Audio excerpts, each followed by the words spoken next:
Hello, everyone. Welcome to our ELI intervention series. This is the last of our Zoom series that we are doing in regards to interventions. We will be continuing with our other ELI monthly meetings for coaches and administrators, but this is the last of the intervention part of it. Tonight's session is around assessment considerations, and Joe Kramer is going to be leading us through this afternoon. So I have muted everybody that when you came on, you probably found out that you were muted, but you can unmute your mics, and we hope that you do to ask any questions that you might have. Also to use the chat box where you can ask questions or make comments. This session is being recorded, so I just want you to be aware of that. So with that, I'm going to go ahead and turn it over to Joe. All right. Hello. Welcome all. I have been told that they saved the best one for last. So whether you believe that or not, I'm going with that. We're a small group today, but a mighty group. And so that means some extra responsibilities on your shoulders to participate when you are able to. So let's get moving. I'm going to share my screen. I am also Terry today, as you can see on the screen. Last night my computer died. My hard drive fried. I was lucky to get the stuff off of it that I needed to, but I have a loaner that has proven to be unreliable. So I'm on Terry's computer and she's on another one of her computers. So let me try sharing and we will move forward here.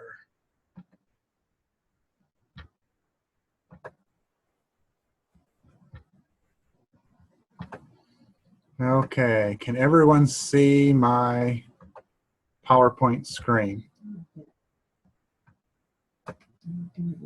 Not yet. I can see it, Joe. Okay, perfect. Thank you. All right, well, let's get moving.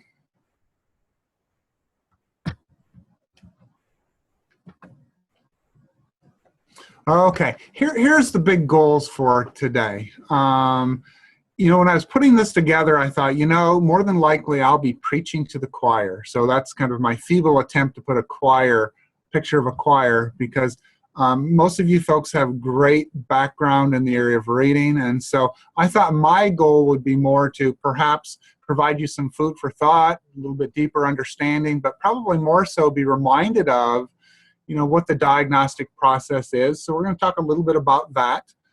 Some diagnostic impressions that can be gained from the FAST assessments.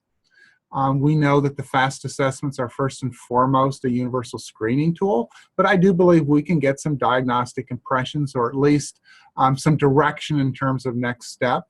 And then also I have many examples of some other tools, processes that can be used to enable the educator to dig a little deeper into strengths and weaknesses and things such as that regarding reading. So that's where I'm hoping to, what I'm hoping to accomplish by the time we are finished today. I want to begin with the whole notion that assessments have a purpose. Assessments were developed to accomplish a particular job.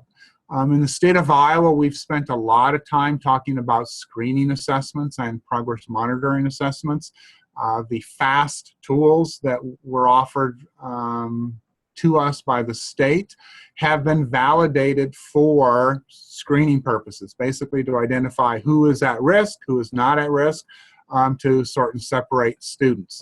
Also, the FAST measures have been validated to enable educators to identify if our instruction is working. So based upon different instruction or interventions that we might be providing to students, are we seeing that students' scores on the FAST measures are improving? And also there's a family of assessments that are more summative in nature. After instruction has occurred, we take a step back from our instruction. Have kids learned, and what have they learned? Today we're going to focus in on the diagnostic piece to dig a little bit deeper into what are the needs that students have. And you can see in parentheses on this slide, the main purpose, the main goal of collecting this digging deeper data is to inform instruction, to collect data that provides us insight into what we need to do tomorrow or the next day for instruction. So let's talk a little bit about this diagnostic assessment process. And I've intentionally added quite a long title here: Functional and Authentic Diagnostic Assessment Process. I think the best diagnostic data that we can collect on students is using authentic tasks, tasks that they would be expected to be engaged in as a matter of learning skills. As you can see by the first bullet, it's a process. It's not a single test. If you're looking for names of a test that you can pull off the shelf and give you everything that you need to know about strengths and weaknesses and next steps for a student, this is not the webinar to be in. There are some tools that can help, that are off the shelf, that can help us get there, but it's not going to give us everything that we need. This process is most often used for students whom the current instructional plan is not working. And as we know, it requires more time and a larger sample of student behaviors. The FAST assessments are very quick and dirty. It merely just samples a broad range of skill sets, where a diagnostic process digs deeper into more of the finer details of some of those skills. Oftentimes, we're directly measuring skills so that we can identify strengths and weaknesses and identify kind of why the student might be struggling. It really requires an analysis of the process that students might be using as they are interacting with different skills, and also trying to get a sense of what are some of the sub-skills that might be missing. Bottom line, our goal is to collect this information so that we can better focus our instruction. So similar to, when we go to the doctor, we get our temperature taken, and we might be deemed to have too high of a temperature, which leads the doctor to think we might be at risk for something. The doctor may order more intrusive investigations of our health and well-being. And the same thing is in the realm of education. The FAST measures serve as that thermometer for health and well-being in the area of literacy, and this diagnostic process will help us dig a little deeper. All right. So, just as we talked, I think one of the very first intervention sessions that we had, we've kind of burst the balloon. There are no silver bullet intervention programs to address the needs of at-risk graders. Also, there are no silver bullet, all-inclusive, comprehensive diagnostic tests out there that will tell us everything that we need to know. It just doesn't exist. However, and you'll see this theme go through much of my message today, to collect this type of information, I believe it takes a person who is a master of the content. They know the Iowa core inside and out, not only for the grade level that they are responsible for, but those building block skills that come before, and also the building block skills that come after, so that they know what to collect, how to collect it, and most importantly, what to think about those data so that effective interventions can be developed. Thinking's required. You're not going to get a nice, tidy score, and that score is going to tell you what direction you need to go. It's not always easy work. With that said, the state of Iowa really has done some nice work in offering us some tools to help guide us with that thinking process. And this really goes beyond the thrust of today's work, but if nothing else, to share with you folks that you'll be seeing some tools coming from the Department of Education, Collaborating for Iowa Kids, that will provide us with some tools to help us think through that process. This is one tool that can be used. The thrust and focus of a lot of the work this year and last year for schools has been to look at our screening data in light of, are we meeting the most kids' needs through our universal tier instruction? So a lot of work has been done with looking at how is our business as usual working for most of the kids. However, we know with some legislation that has come down the pike, particularly at the beginning of this year, if we identify students as having a substantial deficiency, we must start to provide some sort of intervention. And so these questions 6 through 10 Give us that thinking process regarding how to navigate that. So which students need support in addition to universal tier, which of the targeted and intensive resources are needed, and you can move through. How is it going to be implemented? How will it be work? How will it work, or how has it worked over time? So that's kind of a foreshadowing, if you will, of some of the tools that will continue to come down into the hands of schools.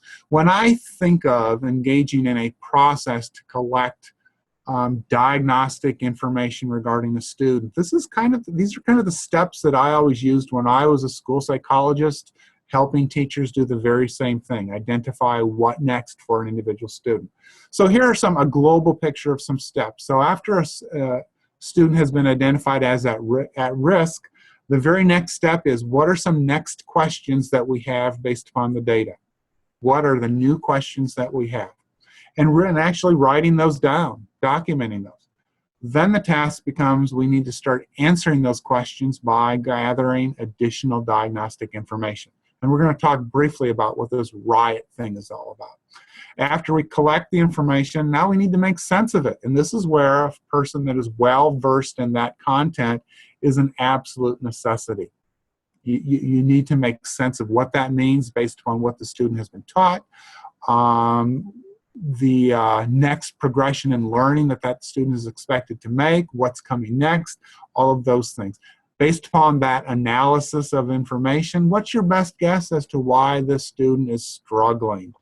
And then moving towards, if we did X, Y, and Z, then I would predict that these skills would become better. So this again, just kind of some general steps that I always followed as I was engaged in these activities. So let's dig into these just a little bit more. Here's an example of some of the questions that you might ask after having screening data. So, you may have a student who is reading very slow in a very methodical and inaccurate manner. Well, why does a student read in a slow and inaccurate manner? As we're collecting data on some of the phonemic awareness skills in FAST, what are some of the other phonological or phonemic awareness skills that the student struggles with? Does the student have the necessary prerequisite skills to X, Y, and Z? You can fill in the blank. How does the student actually approach learning or learning in the area of X, Y, and Z? Again, after you have screening data, if you cannot articulate those next digging deeper questions, I think you'll struggle with knowing what to do. What are the next data gathering activities to involve yourself in? This slide is intended to describe what are some of the different sources of data that we can use. Let's start with the left-hand side. Review, interview, observe, and test. Oftentimes we think that we need to right away start testing the kid. Pull a test off the shelf, sit the kid down, and start doing something with them. But don't forget about all the data that you've collected across time. It might be other district-wide assessment data. It might be good classroom assessment data, formative assessment data.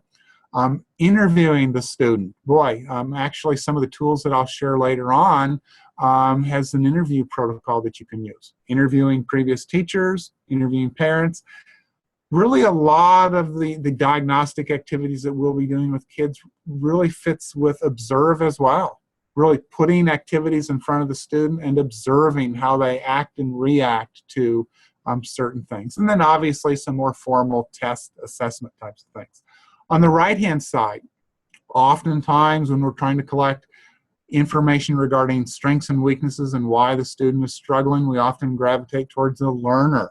But don't forget about the quality of the instruction that the student is getting. This student may have moved from school to school to school to school, and it might be because of the instruction or the continuity of instruction that they've been receiving might be one of the primary reasons why they're struggling. It may not be a good curriculum match for the student. The student may have some holes in their learning, and those holes were never filled. And it might be some setting issues that are reasons why students are struggling. So don't just always gravitate towards the testing the kid and looking at the learner only, because there are other things that we can look into to gain insight into why a student might be struggling. Here's an example of a hypothesis statement. So after the collection of a lot of information in the hands of someone who knows a lot about reading and the structure of reading, the progression of reading, this might be the best guess that you develop. Jimmy experiences reading comprehension difficulties because he makes decoding errors which violate the meaning of text, and he also reads at a slow rate of speed. Knowing that, that's my best guess. If Jimmy could be taught to apply some common decoding patterns and also to apply some self-monitoring strategy, then I think we can increase the odds that he will read in a more fluent manner, and in turn his comprehension will improve. That's our best guess based upon our data. How do we test that hypothesis? Put an intervention in place that does that and collect our data to see if it's working. You know, we've talked a little bit about having those questions, those digging deeper questions, and I love these 3 questions that you see on your screen right now. I almost call them the default diagnostic assessment questions that we always need to be asking ourselves. Where's the learner going? Where's the learner right now? And then what do I need to do to help the student, help the learner close the gap? And those very same questions are written in student-friendly languages as well. So I think the best way that we can keep our pulse on what the student needs is to constantly be knowing, have a crystal clear picture of where the learner is going based upon your learning goals and success criteria in the classroom, and that in turn is based upon your Iowa Core and the learning progressions, through constantly collecting information in your classroom, and not just through universal screening and more formal diagnostic, but constantly collecting evidence of student learning in your classroom. You can have your thumb on where the student learner is now, so then you're always trying to figure out how do we close that gap. And then as we move to the next progression, we create a new gap, and our goal is now to close that gap as well. And so I found this quote from a very new book from Mike Matos and Austin Buffum. Talks about the power of common classroom assessments, those activities to elicit evidence of learning that we use day in and day out in our classrooms. And successful interventions don't just begin with selecting an intervention. They start with getting clear on what you want students to learn, and then creating and administering not only those common assessments, but any activity to elicit evidence of student learning, so that you can identify by student, by standard, what they need to move forward next. That whole idea, by student, by standard, I think is extremely, extremely important. Knowing that a lot of power regarding what to do next for a student can be captured through what we do day in and day out, I wanted to just briefly share with you some tools that we have on our website that are based solidly on the Iowa Core and the Iowa Early Learning Standards. And so let's just go there right now. Here's an example of a standards-based rubric that we put together. Nothing fancy, but we had 3 goals in mind when we put these together. The first goal was to offer an additional document for teachers to use to get closer to the Iowa Core and become and understand the Common Core. So basically what we did was we went to the Common Core documents on the Iowa website, and we basically extracted 2nd grade informational text.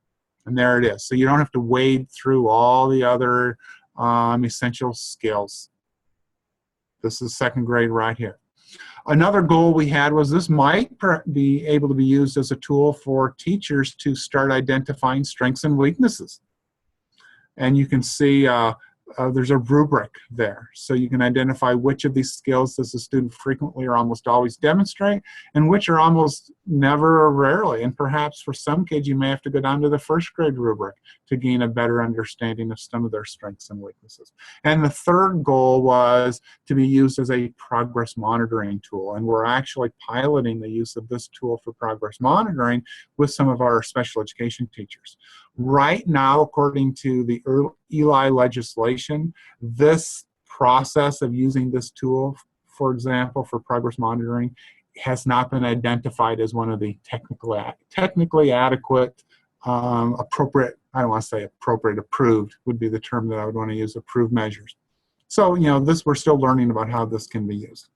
The second document that I wanted to focus on would be oftentimes kids who we're collecting additional information on to identify what next for them have holes in their learning. So this would be an example of the learning progressions around key ideas and details. It's cut off at grade 7 because my screen was not large enough to get all the way through 12th grade, but you can get the idea. You might be working with a 3rd grade student where the expectation for literature, key ideas, and details would be to be able to ask and answer questions that demonstrate an understanding of text and referring explicitly to the text as a basis for their answer. This student may still struggle with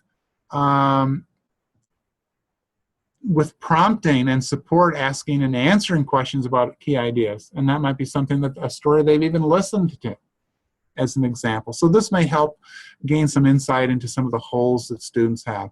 So both the learning rubric and the progressions, we have all English language arts areas. We have math, and we're also starting to collect some 21st century skill areas.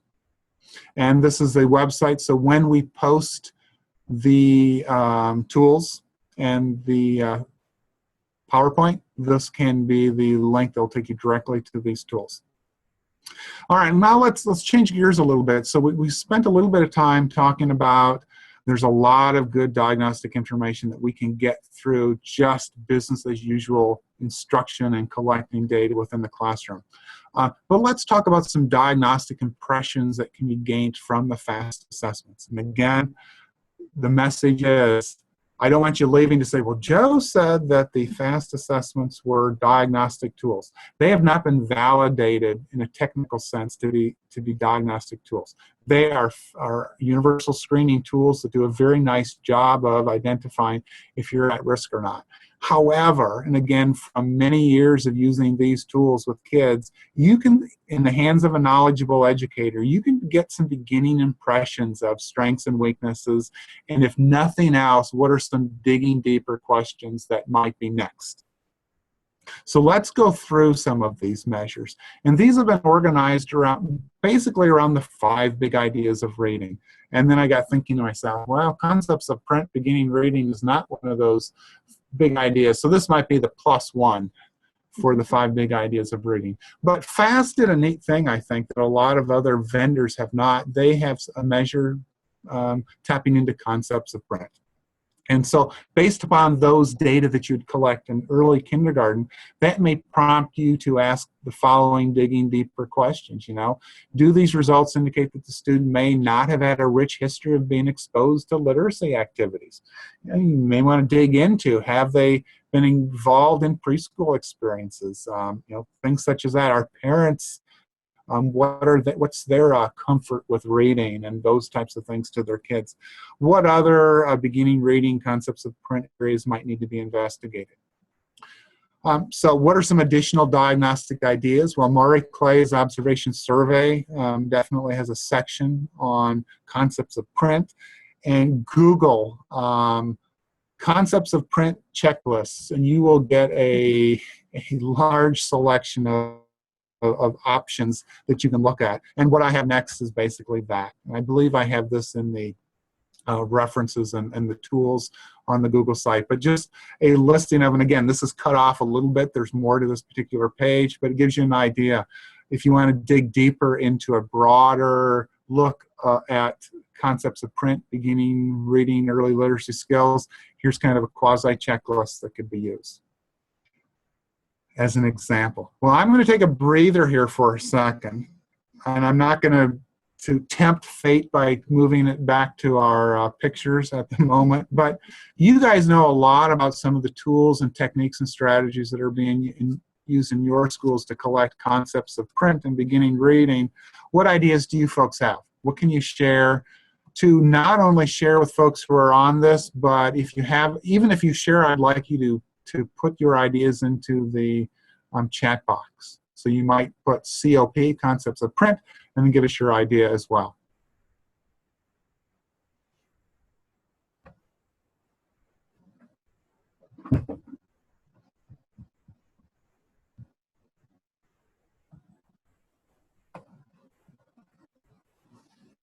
And I have good waiting skill.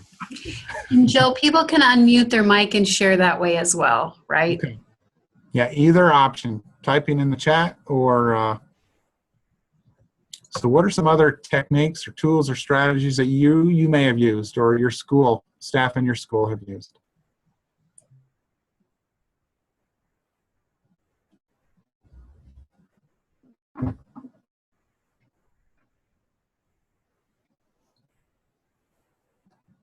No takers? Okay, Joe, you talked me into it. All right, Deb, thank you. I'll send you a piece of chocolate through the mail. So at the preschool level, certainly one of the things we talk about is doing this authentically, so that a teacher or another adult would just sit down with a child in the library area and hand them a book. And, you know, you intentionally hand it to them upside down or backwards and see what they do with those things. As you read, you ask them if they can follow with their finger. So that you get some idea of if they know where to start. You ask them, where are the words for me to read? So I think all of that, it is an authentic way to do what FAST does in kind of its worksheet piece. Yep. Great example. And, you know, the little checklist, I guess, that we shared earlier could be something you could review ahead of time, just to kind of have in your mind the different things that you'd want to do. And yeah, making it fun, going to the library, going to a place with a lot of books with a little person, and yeah, doing it in a very authentic way. And hence the title of many of my slides, Authentic and Functional Diagnostic Assessment. Thanks, Deb. We see Terry use the Illinois Early Literacy Assessment. I'm not aware of that, but my guess is that there are some concepts of print, beginning reading, checklists or prompts there as well. All right, perfect. As we move forward, if you think of some other tools that might be a benefit for others, add it to the chat as well. So thank you. All right, well, let's move forward. See if I can hit the correct button to go forward this time. All right, so let's move on to the next big idea of reading, phonemic awareness, or a broader phonological awareness. And some of the distinct FAST measures that tap into that would be things such as onset sounds, word segmenting, and actually A rating in some of the earlier grades have some questions regarding phonological awareness. And so based upon some of those universal screening data, some digging deeper questions might be such as, does the data indicate that the student is not mastering skills like identifying or producing beginning sounds or segmenting words? Yeah, you may even think about, boy, they struggle with segmenting words, so I wonder if they're able to segment syllables. I wonder if that's hard for them. Are they able to segment words in a sentence at that level? Just a lot of things. Again, having knowledge of progression of that segmenting skill that you might be thinking about. Again, these FAST measures are but a small sample of a broader range of phonemic and phonological awareness skills. What are some other skills that might be missing? And I would be thinking of things such as rhyming. Can they produce rhymes? Can they identify rhymes? Sound substitution, blending, sound manipulation, and we could go on, which would be things that I would be wanting to dig into as an example. So here are some additional, and these are by no stretch of the imagination an exhaustive list, but an example of some things I'm aware of and have actually used. You'll see the first one, the PAT. Many of us have used that, Phonological Awareness Test. Texas Primary Reading Inventory, Early Reading Diagnostic Assessment. These are more vendor purchased off-the-shelf types of tools. Not that those are bad. There's a test that I've used quite frequently, Phonological Awareness Profile, and I'll show you that in a second, but also using the power of Google and Googling some of the different checklists around those skills that I had mentioned earlier. And also the A Rating Interpretation Guide can give you some insight into skill levels for students. This is an example of the Phonological Awareness Profile. It's the actual kind of the data summary sheet. And with all of these come actual stimulus items that you can ask the students. So for example, discrimination, it'll give you 5 sets of 2 words, and you'll say, boat and coat, do they rhyme? And the student would need to say, yes, they do. Or dog and cat, do they rhyme? And no. And it moves on to giving the student a word, cat. Give me a word that rhymes with cat. And you can see how it moves forward in complexity in terms of segmenting sentence, compound words, syllables, phonemes. And this one actually gets into some of the decoding aspects as well. I've gotten a lot of mileage out of this one in the past when I needed to dig deeper into a broader range of phonological awareness and phonemic awareness. And so now we're at a time when I can kind of breathe a little bit and ask folks, what are some tools that you may have used or staff in your buildings use to gain some additional knowledge around phonemic or phonological awareness skills?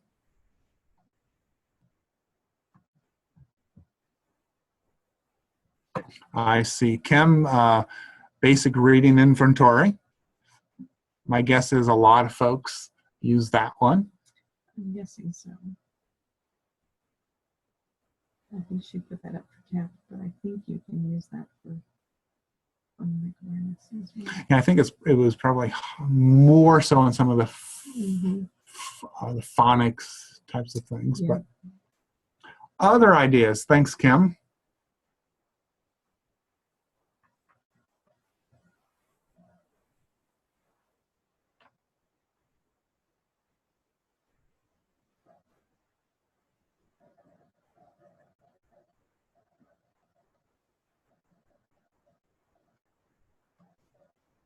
Well, a bashful group today.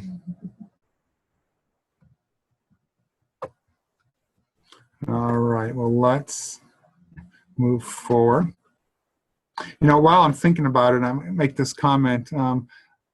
Several years ago, I had a staff member that asked me, how long does it take to learn how to give XYZ assessment?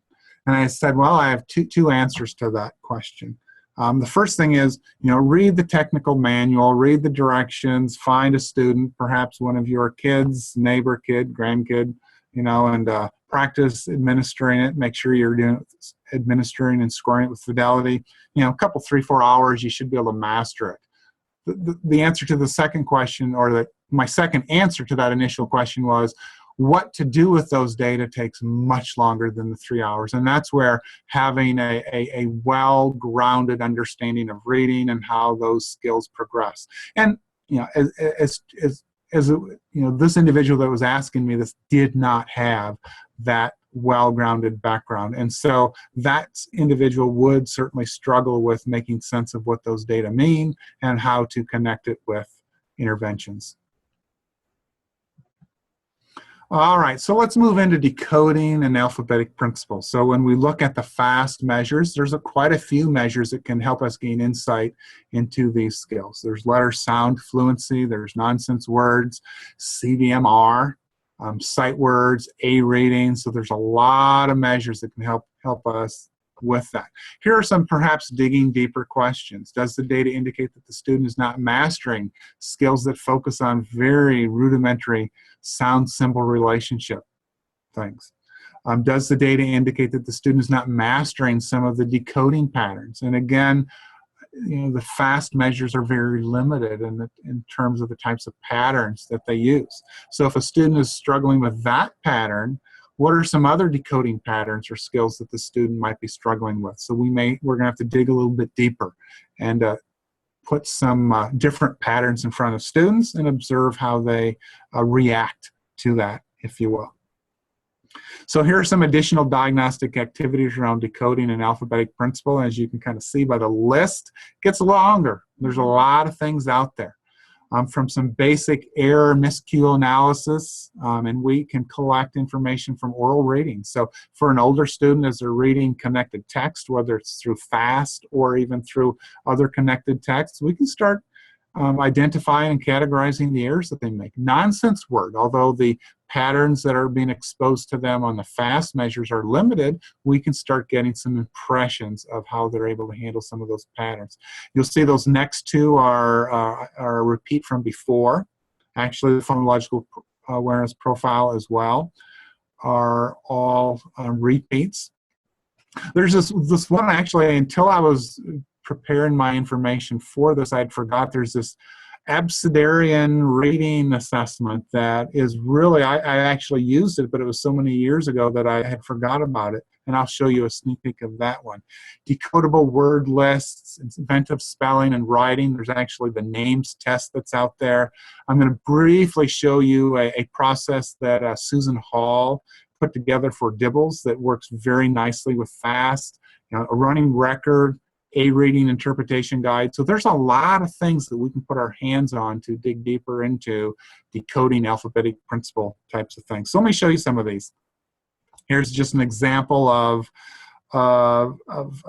collecting some running record information. I'm sure there's different models out there, but you get the idea that you can, as you're listening to the student read some authentic text, the types of errors, the types of error patterns, the frequency of those errors, you are going to gain some good insight into what next. Here's that 9-step process that I was speaking with. Susan Hall, she published a book back in 2006 called I've Dibbled, Now What? You know, perhaps we could now say I've fasted, now what? I don't know if that quite works or not. But real quickly, what happens here is using the Iowa Tier data, you know, the printouts from Iowa Tier, you can identify, at least for the moment, which kids are above, they're green. Kind of set them aside at the moment. And then determine which indicator you're going to use. So it depends upon the developmental progression. Early kindergarten student, you might use that onset sounds task as the beginning, as the thing that you're going to do your initial sort with, whereby a first grade student, it might be the nonsense word task, because you're starting to move more into reading words and using decoding pattern. And then, so based upon, so for example, if we're using the nonsense words for first grade students, you're going to rank order those kids who are red, in the red, by that initial skill, by that initial measure. And then now you have all of the kids who are kind of in the intervention group. Now you're going to look at what are the lowest kids. You're really trying to identify homogeneous groups. So your lowest of the low might really be struggling not only with nonsense word alphabetic principle types of things, but there may be some huge gaps with some of the phonemic awareness types of things, whereby your highest intervention group might just need a little boost on the phonemic awareness types of skills, and you can more quickly move into the decoding and connected text types of things. So those two groups, even though they're both intervention group students, have different needs. And not only are you using your FAST data to help look at those types of things, take advantage of your classroom assessment data as well to help, again, identify those homogeneous groups. And then you see as we move through, we're not forgetting about some of those kids who may be in the green, but still have some low skills in those areas. They may not need to be in a particular intervention group for a long period, but they may need a boost. And then lastly, we're not forgetting about the high-performing kids either. What's the next step for those kids to move them forward as well? This is just an example of the worksheet that I put together, and this is available and with a little bit more verbiage around each of the steps on the Google site for you to use. Here's an example of inventive spelling, and again, Google inventive spelling procedures, and you'll find a lot of those, and with a lot of them come with different tables that you can use to categorize the types of errors, the patterns, frequency of occurrence. Sometimes they'll give you a scripted word list that you dictate to the student and they would then write, or it might be something more open-ended. This is a neat test, the names test, and there are different levels depending upon your developmental level. You can see these are pretty consonant vowel consonant. And so you dictate these to the students, and again, you look at the types of errors, or patterns, or frequency of occurrence, and can give you some insight into some of those missing skills. Here's that test, the Abecedarian reading assessment. Hopefully I'm even pronouncing that word correctly. But this one I found is free, and actually I've included this entire document on the Google site. And you can see the different areas that you can tap into and dig a little deeper. It gives you all the student stimulus materials and actually the scoring materials. And in the hands of someone who knows, the learning progression that is typical of that grade level, you can get some good information. All right, I'm going to stop a little bit. I'm going to take a look at the clock, 4:11. And what are some great ideas, tools, techniques, strategies that are being used in your school around collecting, digging deeper information with decoding?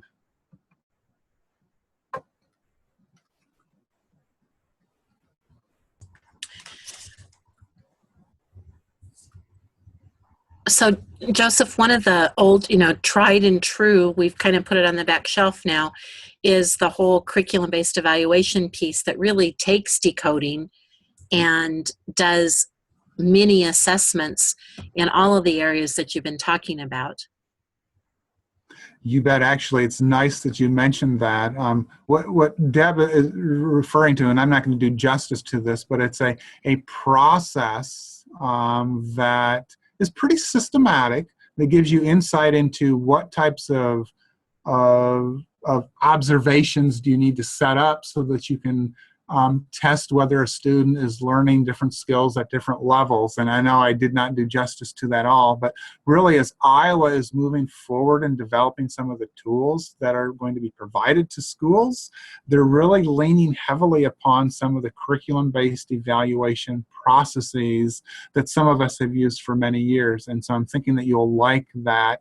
It adds some systematic, some what's the word I'm looking for?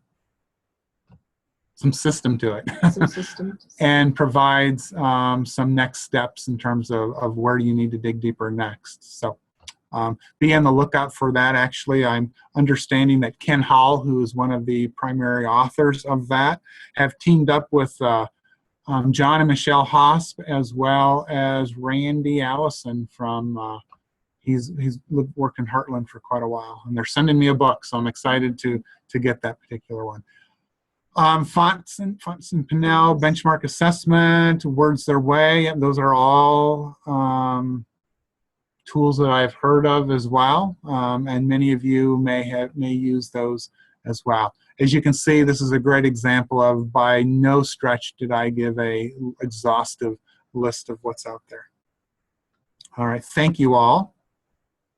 So let's move forward here. Keep going consistently the wrong direction. All right, so let's move into the next big idea, accuracy and fluency.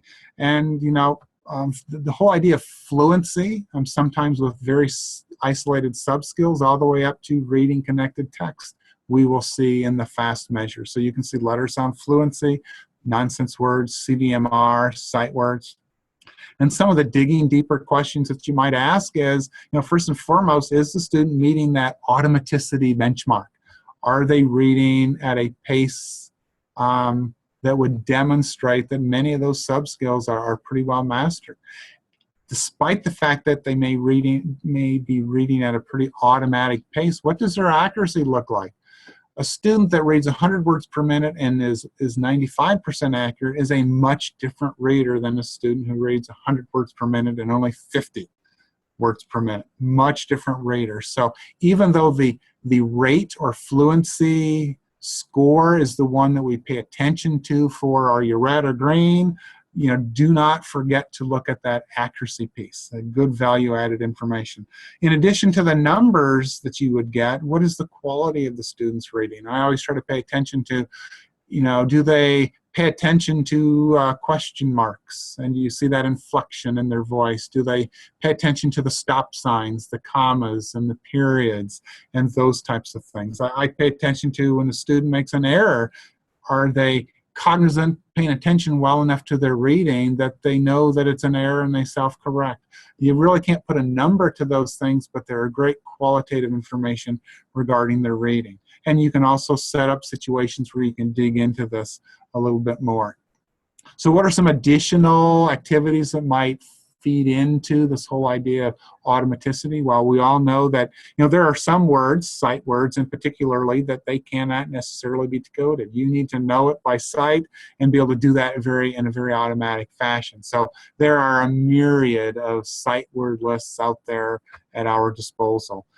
Sight word phrases, I used to use these quite frequently and put it into kind of a progress monitoring format. It's kind of that intermediate between word by word on sight word lists and reading connected text.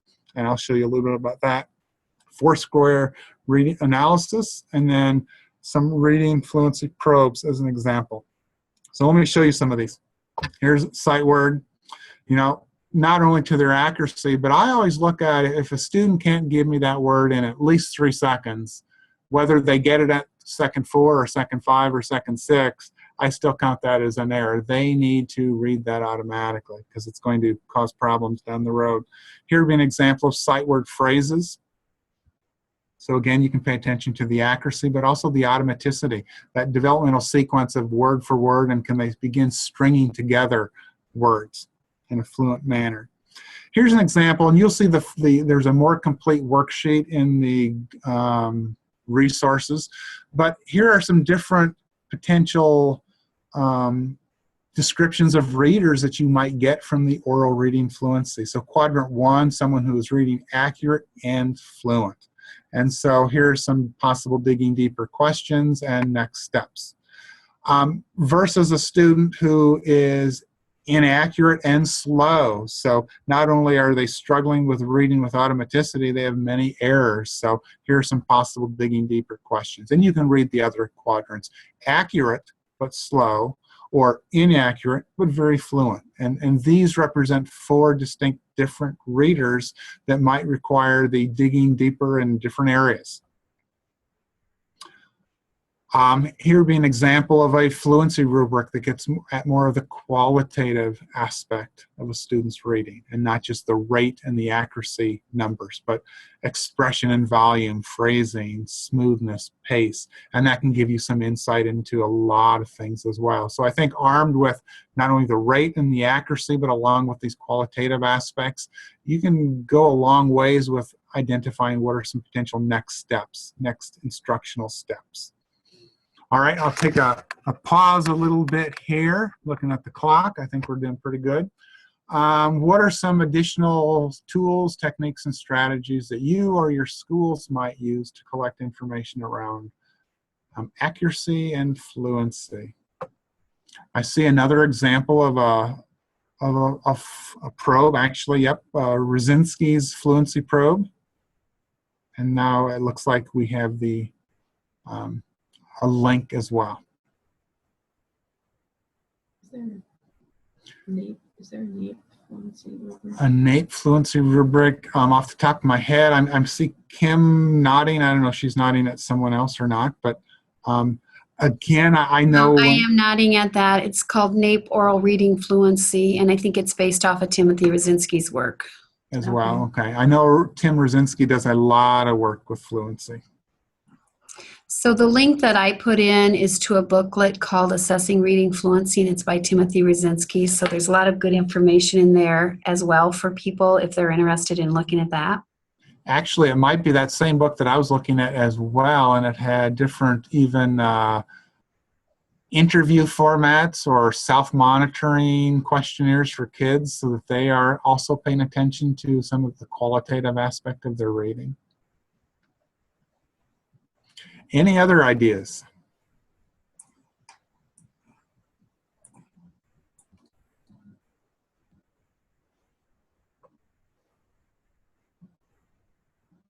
All right, good, thanks. We have that link as well.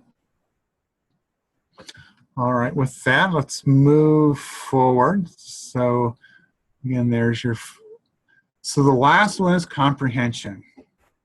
Now this could be a quiz to the rest of the folks. I missed a big idea along the way, didn't I? Vocabulary, didn't I? Vocabulary is an animal in and of itself, and I don't believe it's done very easily, and there's no real simple, at least in my opinion, ways to collect.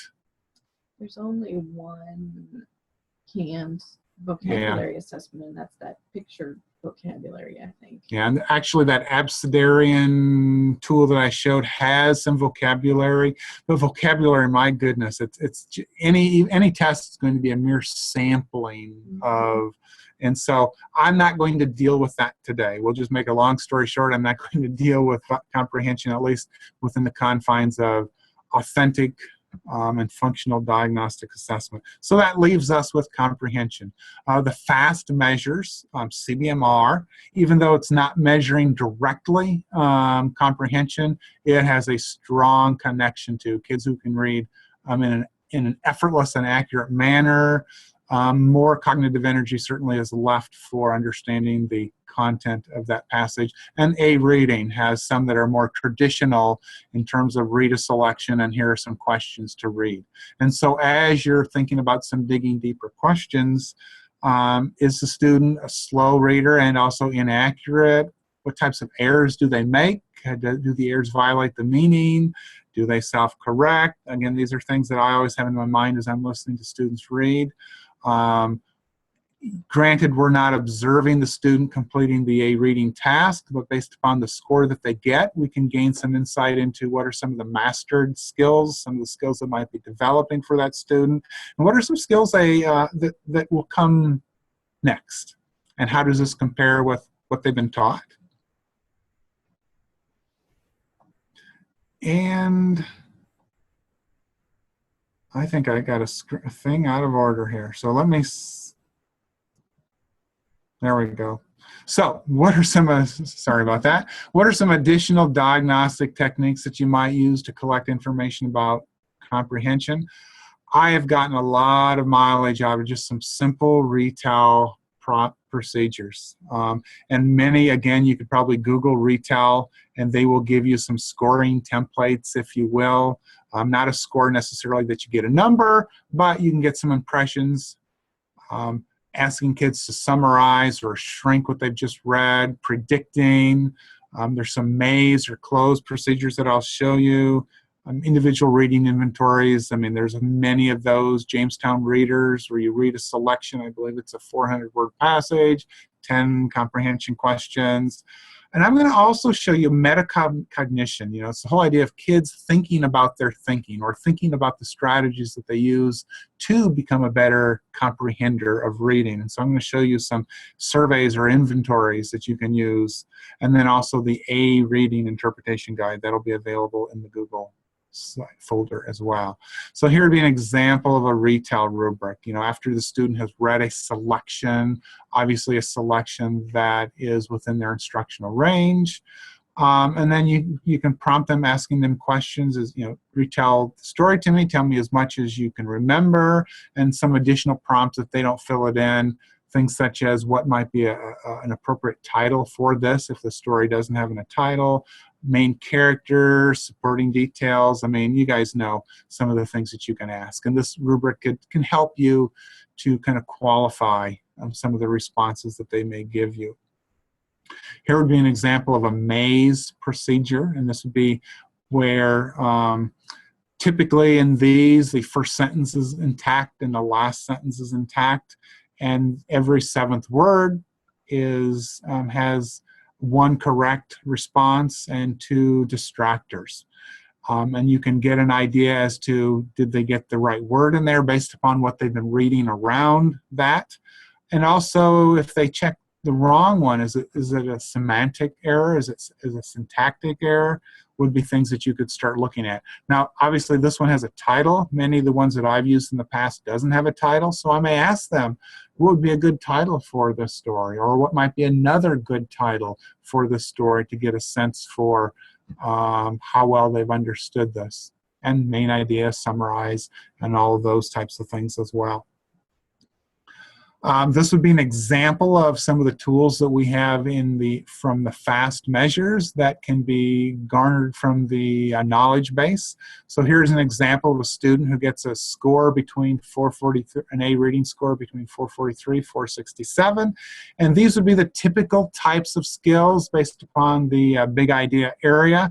that they have most generally mastered, some that they're still developing, and we go on to the next page, some that they're not ready yet but will be coming soon. And so this may give you some insight into, some digging deeper questions, or even help identify some next steps for instruction. Lastly, this would be an example of a survey or even a questionnaire or interview that you could give a student. Granted, you'll have to pay attention to the age of the student and how appropriate it would be given the types of things that they should be thinking about, but it asks questions regarding before reading behaviors and tactics, and while they're reading and after reading. So you may get some sense into they really have no idea the types of things they should be thinking about as they are attacking reading connected text. And again, there are some scoring tools that you can use to make sense of these. Another example, more open-ended, very similar types of things. And again, both of these documents with the scoring tools are in the Google site. But you could summarize this one according to reading awareness, their planning, and self-regulation. One of the things we really try to help kids is are they engaged in thinking about their own thinking as they are interacting with text? And not easily taught, but something that we need to keep our eyes on. So those would be some examples of some things that we typically don't think about when we're collecting comprehension information. All right, one last opportunity to share with us your knowledge, some of the tools, techniques, and strategies that are used in your school to collect comprehension information. And so, because I can't wait for all my chocolate, Joseph, one of the things that I think is handy, and it's there, is especially when we're looking at comprehension in terms of story retell for preschoolers, but also kindergarten and first graders, the speech language pathologists actually have scoring guides and rubrics already made up for story retell with even some a given set of stories, and they have some Iowa comparisons that can be made. And I think visiting with your handy-dandy speech-language pathologist is certainly a step in the right direction, especially for the younger kids. Yeah, I think they did a project several years back, and Deb, correct me if I'm wrong, oral narrative. And yes, they collected norms around that. And yeah, I thank Deb for bringing speech and language pathologists into that. Keep them in your hip pocket. I know when I worked as a school psychologist, and particularly when I was collecting information around phonemic awareness and phonological awareness, they had a lot of great strategies to not only collect data, but what next instructionally for those students. So yeah, great resource. Let's see, I think we are about finished, at least with some of the planned information that I have. And so, so given the whirlwind tour that we just engaged in around assessment considerations, what questions, comments, and most importantly, needs do you have so that you can continue to move forward?